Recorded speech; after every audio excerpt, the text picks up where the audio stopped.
Okay, and let me make sure I'm recording. Okay, we're both recording. We both have permission to use the raw file any way that we wish. Um, Nicholas, you're an extraordinary person. You came to my attention after I connected with Charlie Ward and other people around him. You're clearly a rising star in the alternative media and truth teller business. So I wanted to interview you about who you are and who your audience is and who your top people are and what you think is going on. And those are the four questions. So let's start with, tell us about you, Nicholas. Well, where shall I start? I mean, Now, when you were born, that's the best place when to I, start. And then your education, and then what oh, brought that's you going to be into boring. broadcasting. Well, you know, I was born and raised in the UK in London. I went to school in London. I'm fully Greek Cypriot, but I was born and raised obviously here. Um, oh God, where do I start? I mean, I've done so many things. I actually went into music, so I was a singer at one stage, pursuing music. That was my passion.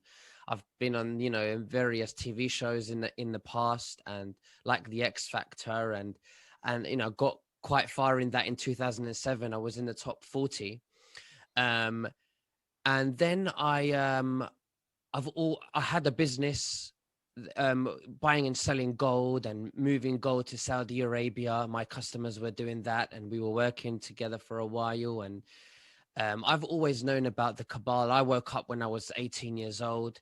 Um, but then when I was about 23, I thought, there's nothing we can do about this. I was aware of it. I knew how corrupt they were. Everything was corrupt. For me, nothing was new when all this How came old out. were you on 9/11? I was 11 years old. Oh, my goodness. Okay. Then I won't ask you where you were when JFK was assassinated.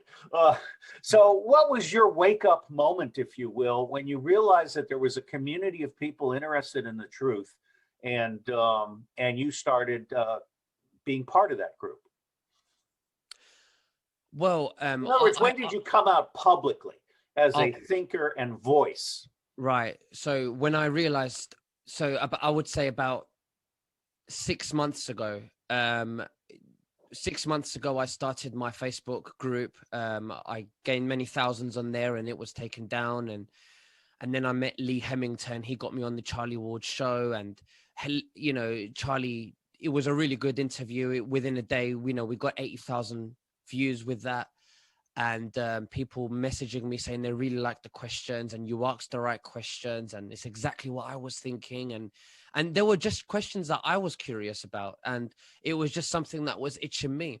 And then Lee Hemington said, well, you should do your own YouTube channel. And I said, no, it's not really who I am. It's not really what I want to do. I just want to, I just want this to be over with. Do you have your own BitChute channel? Now I do, yeah. Good, because I will tell you, I refuse to watch or post YouTubes because they will inevitably turn into empty gray boxes. Now, BitChute has some processing issues, but I think that's going to be solved. But YouTube for me is dead. Yeah, I get that. I mean, we're moving on to other platforms right now. It's going well, and I'm glad you brought that up, because some people have been commenting saying, "Well, why does Nicholas, why does he say latest updates when this video is not really about latest updates?" And the reason why I have that is because I just keep every video as Robert David Steele discusses latest updates with Nicholas Veniamin. And I do that for every video, because if I start putting details about what the video is about, then I might be taken down. So, and I just keep everything very ambiguous, very clean, just for YouTube. So I just want to say to the listeners, if it's not clear, I really do apologize. And that's really the reason why. It's just Yeah, for and me to stay I on. think honestly, I think you're making a mistake because search and tagging really matters, and so do thumbnails. So I would encourage you. I mean, you've grown explosively in the last 6 months, as have I. And I think the world is thirsty for the truth and for people who speak the truth, or who at least attempt to discern the truth. I mean, Amazing Polly is one of my favorites, and she's a tremendous video editor as well as a researcher, not just an interviewer, which is what you and I tend to do. So are you publishing any kind of weekly newsletter? Do you have any kind of subscription service that people can sign up for?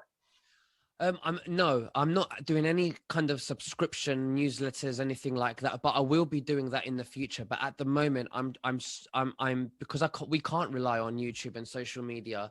I'm relying on people's email addresses so that we can keep in touch in the future if we were to ever be taken down, and I could keep them updated with news and alerts and stuff like that through emails. And I think that's the best way to contact me. Do you have a PayPal or Stripe donation channel? Nothing like that. I don't accept. I'm not personally. I don't.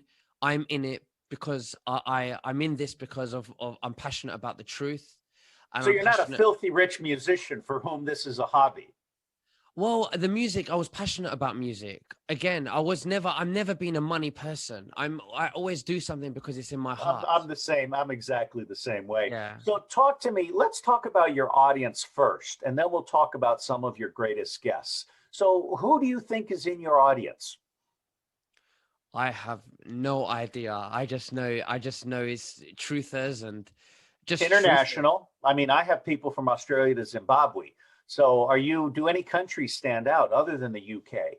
Well, the US, of course, the US, New Zealand, Australia, Europe. It just I've seen the analytics on my YouTube, and the top one is the US, then it's the UK, then it's Australia, and then it's like the other countries around Europe, scattered around the world as well.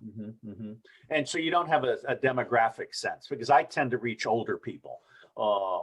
And I'm quite fascinated because I'm also starting to get more diversity in my audience.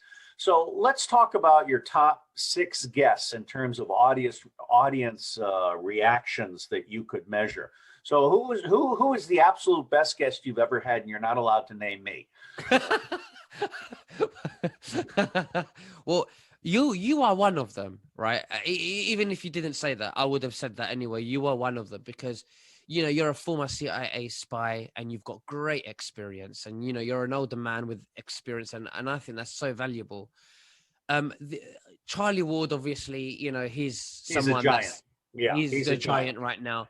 But not only because of the numbers, it's not because of the numbers so much, but more because of his involvement of moving gold and currencies around the world for the government, and his, what he was told, because he was told that was going, the economy was going to be shut down, and he didn't take any notice until it actually happened, and thought, wow, this is, I was told this, The other guy that I think is really good is Jason Q. He's very good with information, documents, and numerology, and WikiLeaks, and how he found that Hillary Clinton wanted to, manage Nibiru, and all this came out on WikiLeaks, And I thought, wow, I didn't believe it at first. But when he showed me the WikiLeaks emails, and I thought, wow, there's so much more than what we don't know, than what the eye meets. And he can document everything, and he's really factual about what he's talking about. And then he gives his opinion about what he thinks, but he's very clear about that, about what's fact and what's opinion. I hope you'll send me his email, because I'm doing 3 movies. I'm sponsoring 3 movies with the surplus revenue from my subscribers. One on election fraud, one on Wall Street treason and crime. And this whole GameStop and Reddit thing has exploded and really helped the public understand how bad things are on Wall Street.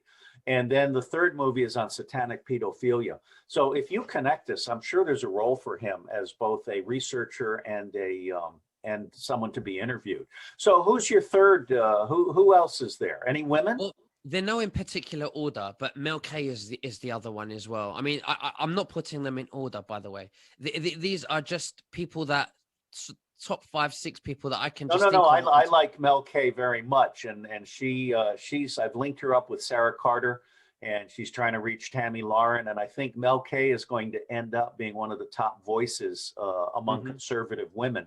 And the fact that she's Jewish is actually very, very helpful, because the Jews are starting to reject Zionism in a much more public manner. And that line is being drawn between the criminal Zionist state and the faith of Judaism, which intends to be loyal, patriotic in their country of citizenship. So beyond Mel K, who do you like? One of my best guests is Donald Trump. Yeah, he likes you too. Yeah, does he? I wish. Maybe one day. Well, the day you can guarantee him a hole in one every third hole on a 3-par, he'll talk to you. Do you know what? I want to put this out there. I just want to put it out there, Robert. I would love to be the interviewer that interviews the New Republic Party, Donald Trump being the president, and I'm always executing, squeezing out the information the way I would like to get it out, unbiasedly, and for the American people, the truth to the people. I would love that. Well, let me interrupt you and say 2 quick things. First off, Trump has disavowed the Patriot Party, which was started by a nobody in Georgia, who falsely claimed that the Trump campaign, which had raised $450 million, was affiliated with it. Cynthia McKinney and I have communicated to the president and his close allies that it should be about people, not parties. And our tagline is authentic, inclusive, and truthful. We're also making moves to bring the Sandinistas, the populists of the left, together with the Trumpers, the populists of the right, and actually have a people populist movement. And we also want to give the Libertarians, the Independents, the Greens, the Constitution Party, the Justice Party, even the Working Families Party that is led by that idiot in New York, Bill de Blasio. We want everybody to have a fair share of congressional seats in 2022. And that's one of the reasons I'm making this movie. Now, you probably know that I did propose to the president a Trump studio that would actually have people, generally U.S. citizens, but we would have an international cadre also. We're planning to re-educate the entire world, 1 7-minute video at a time on every topic. So when you say Donald Trump is your favorite guest, I take it you mean you leverage his appearances. How do you do that? How do you decide what matters? Would you mean what matters in what respect? Yeah, when you pick a video or when you pick a Donald Trump thing to then feature on your show and comment on, how do you pick it? What is your guiding framework for what matters? Well, I don't know how to put it in words, but I know a good vision in my head. I know what brush to use to paint the picture for the people that are listening. It's all about what people need to know, really. Where we're going, where we came from, the curiousness that people have, things that are not really answered, things that Donald Trump has. I'm confident if I interview Donald J. Trump, I'm confident he will be answering things that he's never, ever said on camera before, because the way I will angle the questions, and it will be to his favor, not biasly, but it would be very neutral in order for him to give him the flexibility and respect. I'm pretty sure at least Juan Osavin and 2 or 3 other people that are close to Trump might see this video. So what 3 questions come to mind that you would like Donald Trump to answer today? One of the questions I would like to ask him as a beginning question, one of the ones in the beginning would be maybe, you're taking my secrets. No, actually, this is your best and fastest path to actually getting to ask him the questions. You're right. Well, I have a structure when I'm in an interview. I have a structure. I see it like a timeline, like a journey. Okay. So in the beginning, the first question will probably be like, when did you ever, what were you doing? How old was you? And what did you think when you first found out, crap, there's globalists and there's satanic? Probably when he was sitting next to Roy Kahn, who was his mentor in Satanic Pedophilia and Wall Street Crime, which I'm making 2 movies in addition to Election Fraud. I'm doing a short movie on Wall Street Treason and Crime and a short movie on Satanic Pedophilia, which is what Joaquim Hagopian has authored.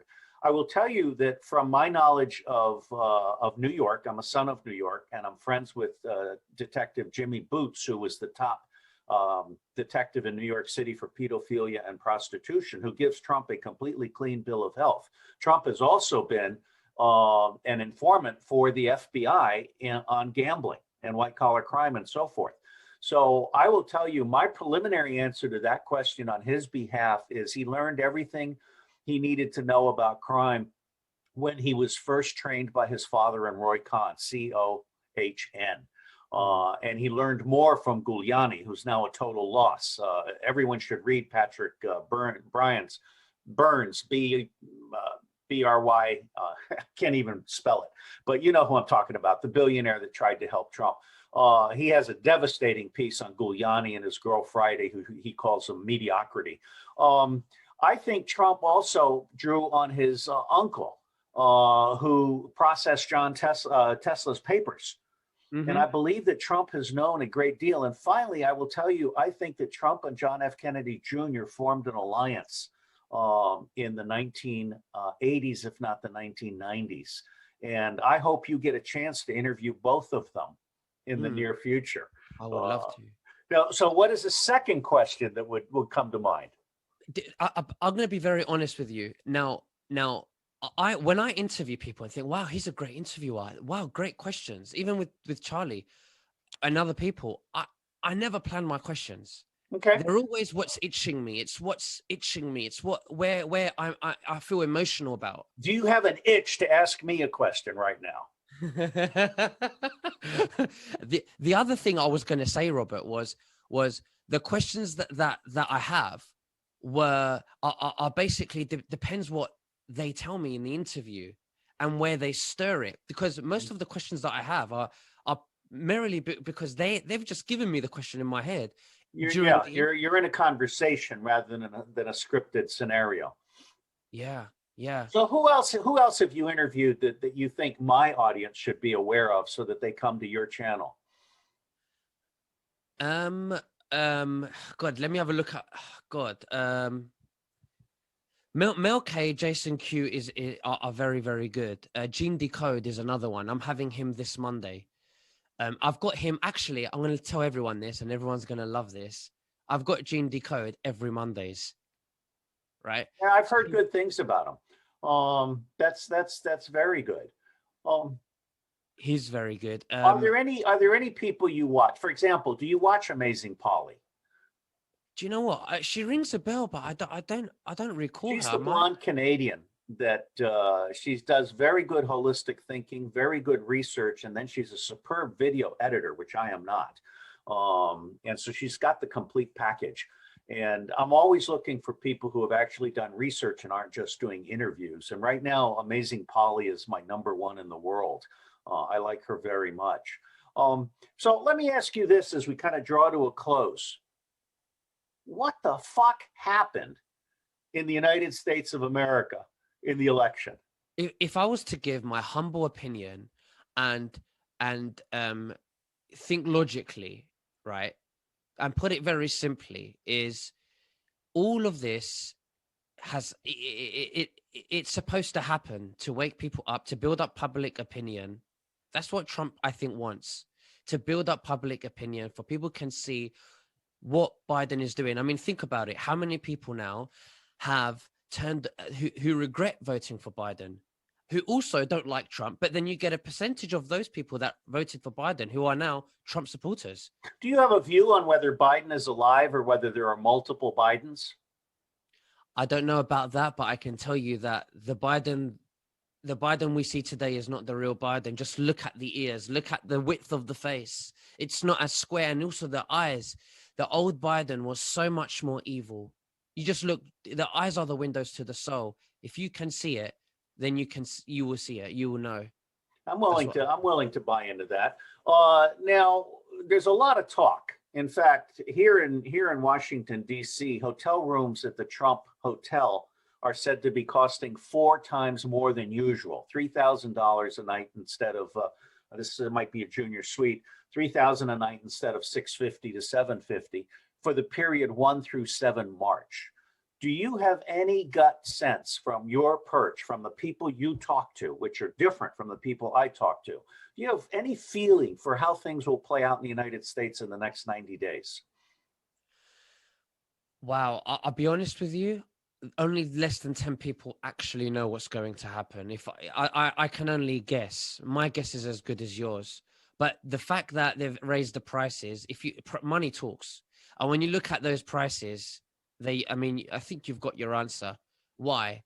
Who's going to be there for the inauguration? We need to stay there, right? I've basically booked my hotel already, just in case. I have. Well, that's excellent, but I don't know if we'll let you in the country. I've So done it just in case. I booked it just in you case. you may be on a watch list. Right now, the airports are still controlled by the Zionists on behalf of the deep state, and there's one of the things that we worry about a lot is the fact that they're actually corrupting databases. They're putting people on no-fly lists that are not being put on the no-fly list by the official U.S. government. They're being put on the no-fly list by Zionist penetrations of the homeland security and so forth. We have an enormous counterintelligence campaign in front of us for the next 4 years. And a lot of people are going to have to be cleaned out. And I'm not just talking the top 1,000 corrupt bankers and politicians. I'm talking people at every level who are loyal to the Freemasons, the Knights of Malta, the Mossad, MI5, MI6, and so forth. We need to process 100% of what we have in NSA. And I will just tell the people that love you, because you'll be posting this to your audience, that NSA has every email, every game chat, every text, every phone call, and every banking transaction, including all of the offshore banking transactions. They just I haven't want to. processed them. It's music to my ears. I want to break dance when I'm hearing all this. You know, when all this corruption is eradicated. Well, I don't know if Ezra Cohen actually posted an extract from my appearance in Thousand Pieces, but I had a very good segment in Thousand Pieces where I said this. And at the end of it, I said, there is no escaping. You have to make the deal or die. And that little bit was posted by someone at Gab, at Ezra Ghost or something like that. So I'm not at all sure it was Ezra Cohen himself. I hope so, because I think I and Ezra Cohen and Mike Flynn should be doing some business along with Bill Binney in the future. But the bottom line is I'm friends with Bill Binney. I respect Bill Binney very much, and we have it all. There is no escaping justice going forward. What was needed was Donald Trump as the trigger puller. And now I think the White Hats are in good shape. And you have done, I think, a very good job with Charlie Ward and Simon Parks and Martin Geddes and others. You should interview Martin Geddes on his book, which I want to show you. Yeah, let me know. Let me know. I am buying this book 10 at a time and giving it out. And I wrote the forward to this book. And it's a book that is about evil and how we are defeating evil. So, Nicholas, I want to draw to a close here, and I really ask you for help. What would you like to talk about in the final 5 minutes that will give my audience a better appreciation for you and perhaps give your audience something they haven't seen before from you? Please don't take off your clothes. Honestly, I'm very open-minded. I listen to all the constructive feedback that comes from everyone. And Robert, you know, I love and respect you. You know, so if you have anyone that you just want to pass my way and interview, just let me know. Let me know. I'm open arms to anyone. So there's nothing here. This platform is for everyone to come on, and people can decide for themselves. How many black people have you interviewed? Oh, quite a few. Who can name the top two? There's one guy. There's one. Have you heard of Errol? They No. come. Errol and his boys, the boys of the children of Israelites, they come and we speak about, the Bible and stuff. They do Bible studies. So we do with them. They haven't come on the last, I should be having them today. But they haven't come for the last 2 weeks because they've been a few delays. But we usually have them every week. I could send young Pharaoh your way. I could send young Pharaoh your way, and also Prime Minister. And I've got Prime Minister. I've had him a few times. Good. I like Prime Minister very much. He hates it when I tell him I slept with Prime black Minister. men. Yeah. You're missing all my funny jokes. Prime Minister hates it when I tell him I slept with black men. And then, of course, the punchline is in a Marine Corps barracks when we were in training together. Right. That's when I really understood that we have dark green Marines, light green Marines, and we all bleed red. And Cynthia McKinney, who just called me, I have to call her back when you and I are off here. Cynthia and I have moved, I think, Black patriots and white patriots closer together. And what I think is happening right now is there is a convergence, and all of this racism stuff is fake. It's contrived. The actual Black authentic people are very much patriotic Americans, and they despise Antifa and Black Lives Matter, both of which are Zionist funded and Zionist directed. So give us some closing comments. What would you, let's say you're about to die, okay? You're going to be dead in 5 minutes. What are your final words for the audience? Bloody hell, I've never thought of that. You're putting me on the spot now. That's what I do. Love one another and just have faith in God. What can I say? That's enough. We end on that. Love one another and have faith in God. Nicholas, God bless you.